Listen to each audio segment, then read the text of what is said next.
there's nothing like a delicious roast beef.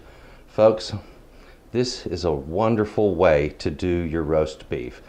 Yes, I know I like mine cooked just a little more, but I'll tell you what, it is a beautiful, beautiful roast. And for my taste, it's perfect. I like it medium, and that's a lovely medium. Howdy folks, this is Texas Cooking Today. We're about to get in the kitchen. I'm going to show you a fantastic recipe.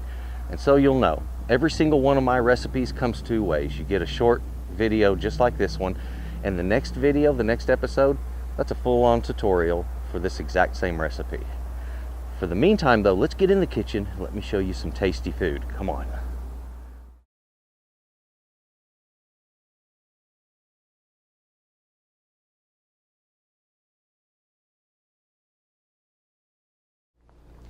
Today I'm going to be cooking up a rib roast. Now what I wanted to do is to show you how to prep a rib roast and also the right way to cook it. There are a lot of different techniques and methods out there, but today I want to show you all of those and boil it down to one or two that you can use that are going to be practical and easy and smart. So guys, this is how to cook up a rib roast. Let's get at it. Come on. So what we have here is a smallish rib roast. A big one of these is almost the length of this board, and they encompass a total of 7 beef ribs. Now so you will know what this is. It's the exact same cut as a ribeye steak. It is the same piece of meat. This is the piece they cut the ribeyes from. Alright, so A, excellent cut. B, a lot of fat to the cut, and that's one of the reasons there's so much flavor. This was already partially cut down, so I can only show you so much and teach you so much on this. But the first thing I want to show you, let me reach up here and get some paper towel. I wanted to show you, first of all, see my ribs are partially cut free.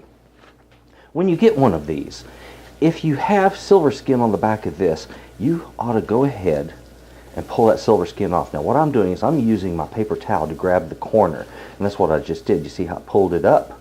So I'm going to take that corner and I'm going to finish pulling this on off. So what I've done here, and why is this important?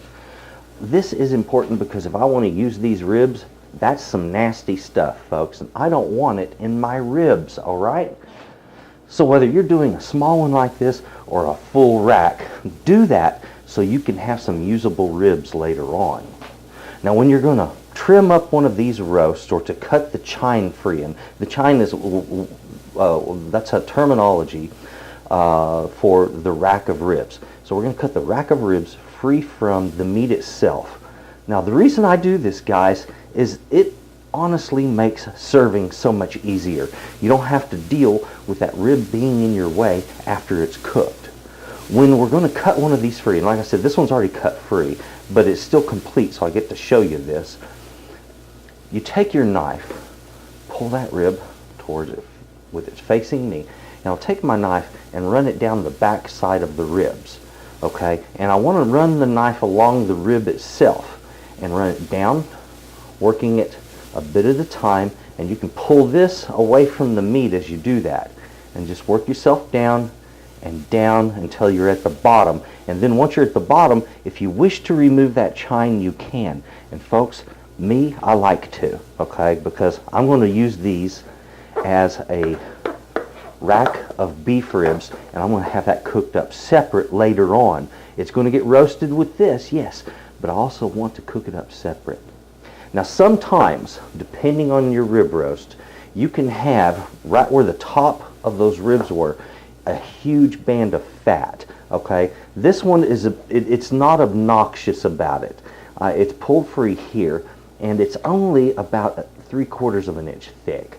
If you wish to trim some of that down, trust me, all of that fat cannot render through the meat, okay? You only need a band of about 1/4 to 3/8 of an inch of fat at the most. So if you want to reduce some of this, so you get rid of some of that nasty, kind of a disgusting, thick band of fat after it's cooked, it's not really pleasant to look at. That's what I'm going to do, is I'm just going to knock that down a little bit. So I have the rib removed from my rib roast, okay? Whoops, let's turn this the right way.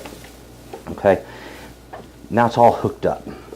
I just need to take this and retie it so it's usable, and that will be great.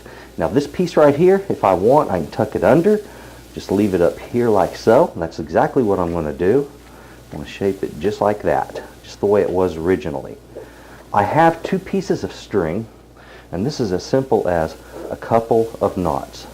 Now when you have only a 2 rib, you can tie it this way if you wish, or you can still tie it to the traditional way, which is normally in between the ribs, okay? In this case, we're just going to go over the ribs. So as you see, prepping one of these things out is not that hard. You now know to remove the silver skin so that you can have usable ribs later on. Always a good thing to do. We cut the chine free from the meat, so later when I go to carving this, I can just cut these strings, remove those ribs, set the meat down on my cutting board, and go to carving. It works so very well. Now folks, there are different ways of cooking up these roasts. I'm about to discuss that, but before we get into that, you need to know your temperatures, okay? If you're looking for a medium rare, you're going to be cooking this to an internal temperature of about 120 degrees. It'll come up slightly after that. A nice medium is going to be right about 140, and you're going to cook it up to about 160 for that medium well. And don't cook it any more than that, guys, at all, because then it's just getting overcooked and it's ruining it. I like to take these right to 140. I pull them out, let them rest, and remember that temperature in the center will go up a little bit because it's going to be hotter on the outer part of the meat, and that heat is still pushing in a little bit. So as it's cooling off on the outside, it's heating up on the inside. So remember, you have 2 things happening there at one time when you pull this out. You're going to need a thermometer, either an oven-proof meat thermometer that you can put in there and leave in the oven, or one that has the cord that comes out of the oven where you can read it on a display outside, or you can use a chef's thermometer and a little bit of knowledge and timing. The timing on your meat to cook what I'm going to be doing, which is going to be about medium, if you're cooking it after searing it, you cook it at 325 degrees and you cook it until you're going to have that right temperature, and that's usually about 20 minutes per pound when we are cooking it up. If you're going for medium, that is. Now that time is going to increase to about 23 minutes, sometimes up to 25 minutes, depending on how big the roast is per pound.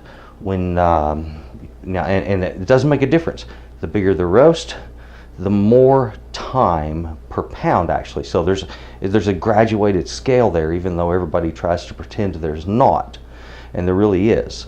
So bigger cuts, yes, will take longer. One that's twice this size, you're looking at an extra maybe 10 to 15 minutes of cooking time, just to compensate for the difference in the size itself. Searing it is very important. It doesn't matter which way you do it. You can put it in a hot oven at 500 to 550 degrees, leave it in there for about 15 to 20 minutes per pound at that temperature, and then reduce the oven to 325. The other way is to do it in a skillet. You can heat a pan up, very high temperature, sear the outside of the meat, and then put it in the oven at 325. Both methods work equally well, guys. Both of them do. One is used more in restaurants. In a restaurant, you would have a roast about 2 to 3 times this size, and we would sear it off in a pan before putting it in our oven to cook. We don't bump the ovens up and back down in restaurants. They're set at one temperature, so you have to think about other ways of doing that sear. So that's the way you might do it that way. And it just depends on the restaurant, the chef, a lot of different conditions. So guys, there you have it. That's sort of an overview. On this one, because of the way I'm teaching this today, I'm personally thinking of doing the pan sear method, and then we're going to put it in the oven already stabilized at 325. Either way, sear first, cook second. Once you start the cook, it's about 20 minutes per pound, okay, on average. Now folks, I have a pan heating up over high heat here. I'm going to be searing off my meat in the pan. Now, you can do this either in the pan or you can do it in the oven. Both ways work equally well. I'm showing this technique because I think it provides greater overall flexibility in the kitchen. You can have your roasting in the oven while you're cooking other stuff. If you're doing the method where you have to crank it up to 500 degrees and then do other stuff, well then you can't use your oven for anything other than just the roast. My method allows you maximum flexibility. So let's heat that pan up. When it's hot enough to sear, I'm going to sear the roast all the way around except for the ribs, and then we're putting it down in the oven at 325. At that point, that's where it begins that 20 minutes per pound business. Look at that beautiful sear, folks. Lovely on top of that meat. Oh yeah. I've got my timer set up so that we can sear it just right all the way around. And when we're finished, it's ready for the oven. It's getting all cooked off now. You'll notice there's a lot of fat in that skillet. So we'll be pouring that off in just a moment. I've got one more side to sear. That's where the bones stick out over here. And then this side you don't worry about. There's no way to sear it really. We simply stand it on the pan on this side and then get busy cooking it. There we go. My preheated 325 degree oven. All right.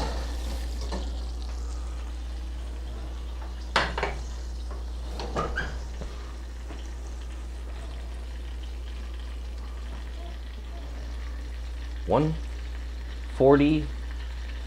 There we go. Folks, I have removed this from the oven. I put some foil over it just to tint it, and I'm going to give it some resting time. Once you've cooked one of these, you need to rest it a minimum of 20 to 25 minutes. That's on a smaller one like this. And if you've got a big one, let's say that's 4 ribs or more, in other words, at least twice the size or more, then you're looking at around 35 to 45 minutes on your resting time. Don't worry, it won't get cold on you. It will hold heat well. It's a large piece of meat, remember? And it's going to be better because when you slice into it, the meat will retain its juices better so that those slices are juicier when you bite into them. And it does work. So absolutely give it resting time. All right, this has had plenty of rest time now. It's had about almost 25 minutes. Let's pull that out from underneath. I'm going to take my meat and lift it off of the chine and set it to the side.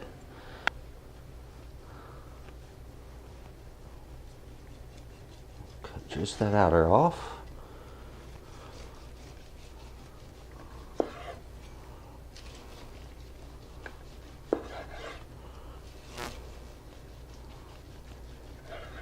We have inside here this beautiful medium cut. Now if you're thinking I'm cutting that too thin, well folks, believe it or not, that's just one of the ways I like my roast beef. And I think it's wonderful like that. But look at that. Isn't that gorgeous? A little darker out here, yes of course. However, gorgeous meat all the way through. Got a nice medium the way I like it. And if I wanted that to be a medium rare, I could have had pink all the way to that outer edge. Oh, it's so good either way.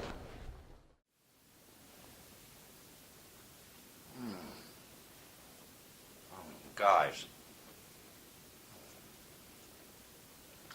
A perfect, beefy, wonderful, tender thing. The flavors, the juiciness, it's magnificent. This is definitely a must-try item. Nothing like having a roast beef that's made with such a wonderful cut. And when you do it the right way, it retains so much juice, it's unbelievable. And when you bite into it, and you see how juicy that is, then you understand why we go through these little extra details. Folks, thank you very much for watching, and if you would, please have a good day, and please share the video. Bye-bye. There it was, folks. A fantastic recipe. Thank you very much for watching this show. If you didn't get enough information here in that next episode, That's the tutorial to this recipe. I would like to say thank you very much for watching. If you haven't done so already, please subscribe, click the like button. If you have anything you want to say, that comments box, believe it or not, I read those. And I'd like to say thank you again, and folks, have a good day. Bye-bye.